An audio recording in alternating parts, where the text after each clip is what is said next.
Hello, my name is Tony Pina, and I am very excited to be your instructor for this quarter's GRAD 710 Research Analysis and Design. I realize that this is the first class that you'll be taking as a PhD student here at Sullivan University. And if you're nervous about it, you're not alone.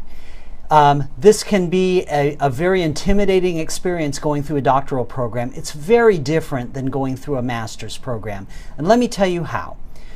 Here at Sullivan, we think of an undergraduate degree as providing you with the basic knowledge of a particular field so that you can use it. At the master's level, we train people how to be leaders and advanced practitioners so that you can take knowledge that has been developed by others and apply it to your particular institution. The purpose for the doctoral degree is for you to be able to find the holes in the existing knowledge and fill them with original research that you conduct. Now, this requires a different set of skills than being a practitioner. So one of the things you're going to realize as soon as you get into this program is that most of your classes are going to be a research class and a theory class. And this is the research class. And most of you are probably going to be taking a class like Management 711 theory class. And that may actually prove to be the most difficult class you take because MBAs and other applied master's degrees don't really deal with theory. But theory is very important when you're talking about creating research that you can generalize to other organizations and other settings. So take those seriously. In this program, you're going to be doing a lot of reading. And I've got a few things for you to start with. You'll become acquainted with these really quickly in this course. But there's going to be a whole lot of other reading for you to do. Websites, journal articles, and other things. One of the things I can tell you is to be successful in this program, if you don't like to read, start liking it because you're going to have to do a lot of it, especially as you start to do research and you're going to need to go in and do a lot of literature searches and find out what has already been done in your area of interest so that you can see what hasn't been done so that you can fill it. In this class, we're going to start to give you those research skills. And if you're not really up to speed in statistics and things like that, we're going to introduce those research concepts and research tools to you in this course, and you'll have many other courses to build up the skills before you actually embark on your major research project, which is your doctoral dissertation. And let me talk with you a little bit about that.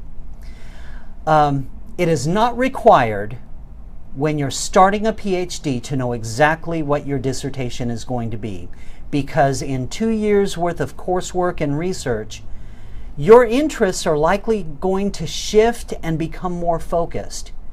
But if you have an idea of the types of things that interest you now, and the types of questions that you would like to solve for your own institutions, that's a good thing. That's fine. That's fine. And so throughout the next couple of years, you will learn how to think about those things, how to research them, and how to come up with a measurable and researchable topic that you can use for your doctoral dissertation. And the doctoral dissertation, that's your culminating